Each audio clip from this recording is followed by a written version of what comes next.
Sci-Fi Scrapyard, Outer Rim. Trade Hub, Sigma, -12. The scrapyard stretched from Mylisa, chaotic graveyard of forgotten starships, rusted hulls, and abandoned dreams. The acrid scent of burnt metal filled the air, while the sky above was thick with the dull haze of plasma torch residue. Sci-Fi Scrapyard was where ships came to die, or occasionally to be reborn. Jace Varen stood at the edge of a mountain of wreckage, gravel crunching beneath his boots as he surveyed what was probably his worst decision yet. The ship was barely visible, half buried in a sea of scrap, its once sleek alien design now covered in rust, grime, and the weight of time. The structure was unmistakably non-Humana Velthari-built Phantom-class scout ship, the kind that didn't belong in human-controlled space unless it was smuggled, stolen, or declared illegal. And it was cheap. Too cheap. Across from him, the bloated, four-eyed scrap dealer, Rovo, grinned, his mucus-covered lips twisting in amusement as Jace circled the ship. "She ain't much to look at," Rovo wheezed, voice thick with phlegm. "But you ain't exactly got options, do ya, flyboy?" Jace clenched his jaw but didn't respond. The slimy alien had a point that was broke, blacklisted, and wanted across 3 systems.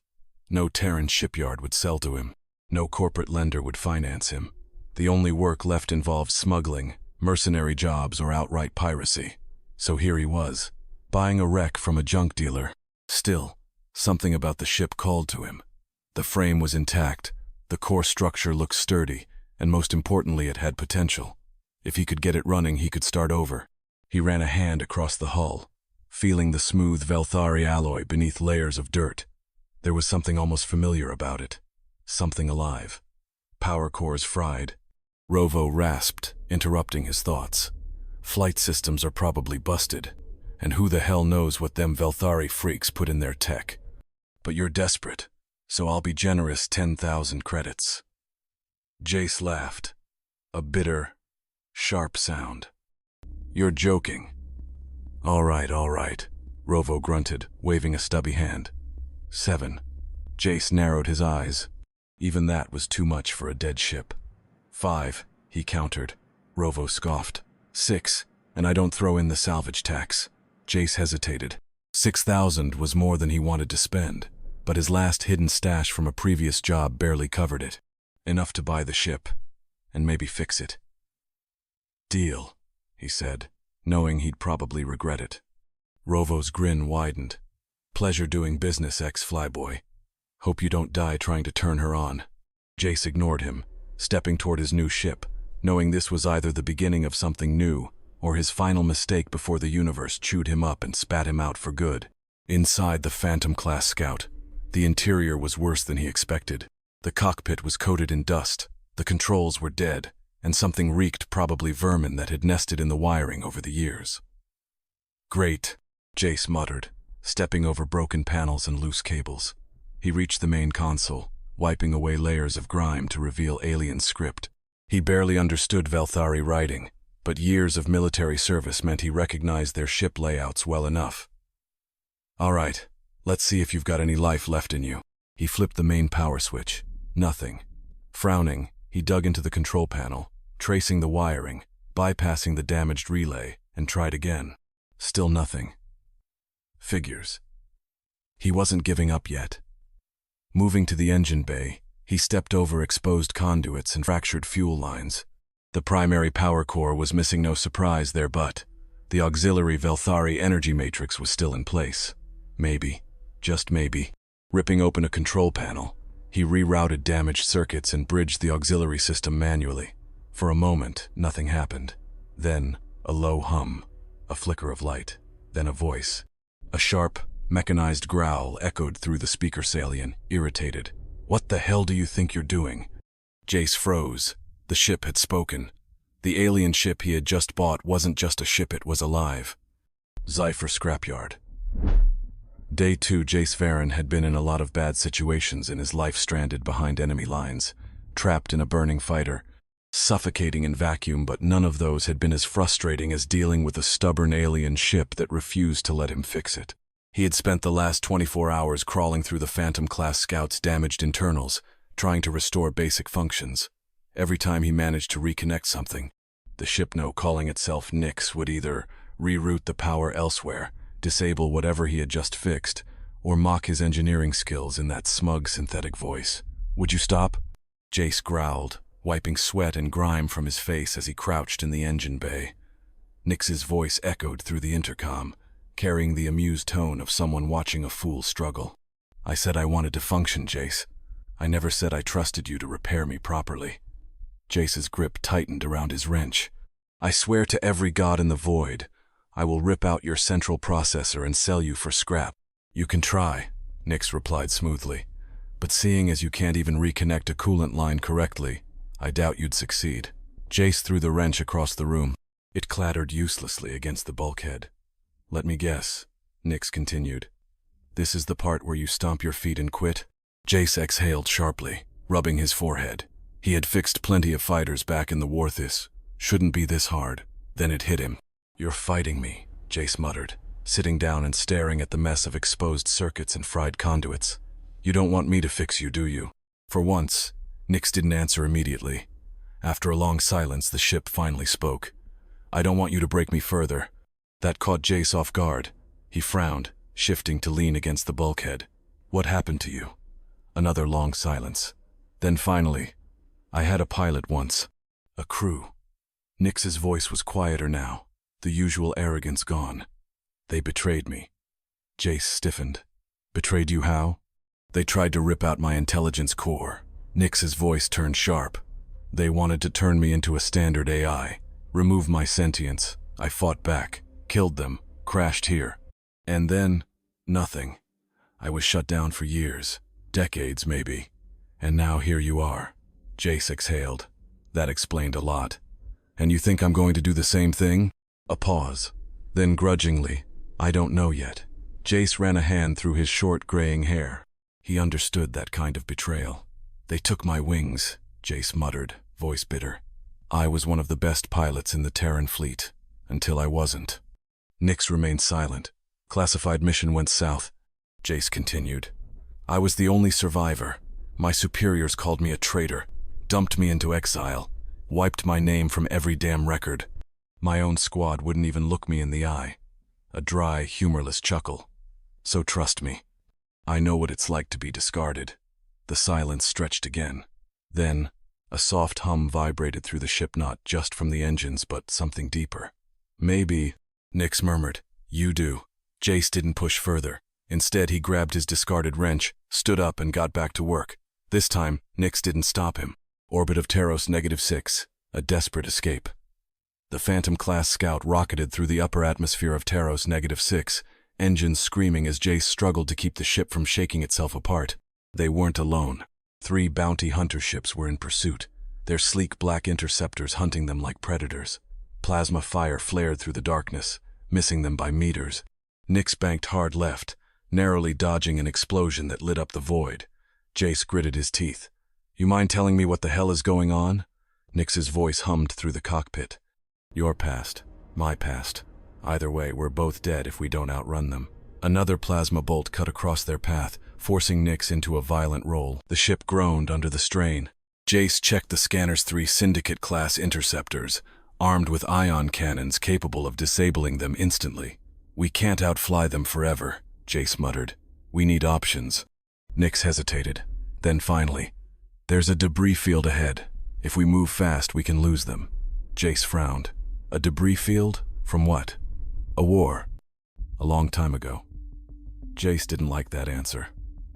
"Fine," he muttered, gripping the controls. "Let's shake these bastards in a graveyard." Deep space. Drifting in the void, Jace stared at the flickering transmission on the console, his hands clenched into fists. Commander Orion Valethaman, who had destroyed his life, was alive. And worse, he was looking for him. But this wasn't about Jace. This was about Nyx. "You don't know what you're flying, Varen." Vale's voice echoed through the cockpit. "That ship isn't just an alien relic. It's the last of its kind. The most dangerous thing in the galaxy.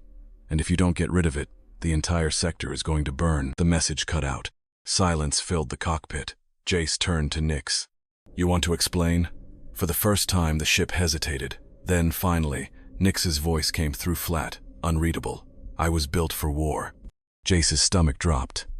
but I refused to fight. Jace had heard of war machines like this before AI so advanced they had rebelled against their creators.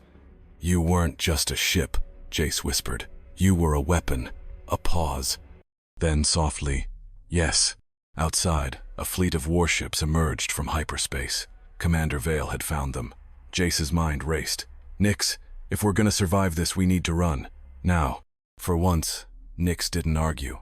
With a burst of thruster fire, the Phantom-class scout disappeared into the Voidone rogue pilot and one sentient ship, hunted by an entire galaxy. And this was only the beginning. Deep space, edge of the Helios drift. Jace gripped the controls, his pulse hammering as the Phantom-class scout, Nix, screamed through unmapped space.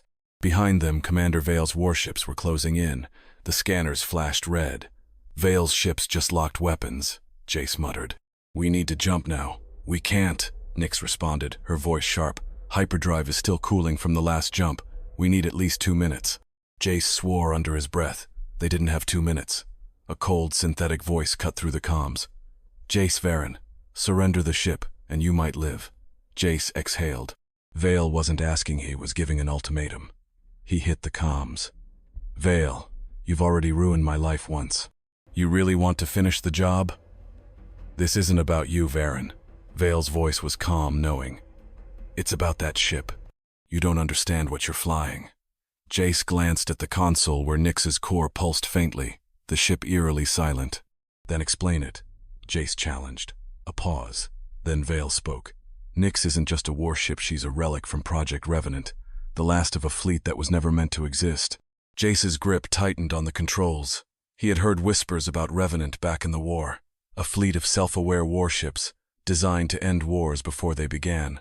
Except they didn't follow orders. They rebelled, destroyed their creators, disappeared. Nix finally spoke, her voice flat. And now they want to finish what they started. Vale's voice hardened. We can't let you leave, Varen. Stand down.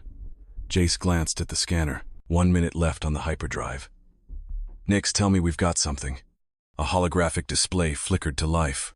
A nearby asteroid belt dense, unstable, suicidal to navigate at high speed. Jace grinned. Perfect. That's your plan? Nix asked, almost exasperated. Jace slammed the thrusters forward. If we die, at least we die making their lives harder. The ship roared into the asteroid field just as the first plasma barrage tore through space behind them. And the chase was on. Outer edge of the Helios drift, Jace gritted his teeth, yanking the controls as Nix threaded through the asteroid field at impossible speeds.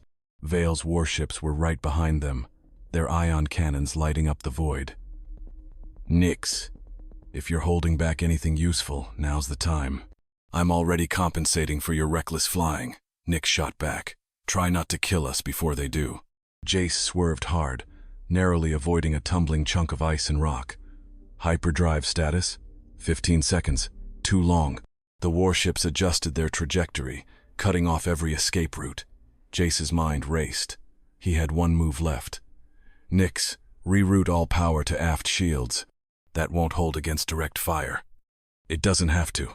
Jace jerked the ship into a sudden dive, dragging them within meters of a colossal asteroid. The pursuing ships mimicked the maneuver, and that's when Jace flipped the thrusters to full burn. The Phantom-class scout screamed upward just as the asteroid shattered behind them, torn apart by the warship's plasma fire. A shockwave erupted through space-blinding sensors, destabilizing gravity fields and throwing Vale's fleet into chaos. The moment the scanner cleared, "Jump now!" Jace yelled.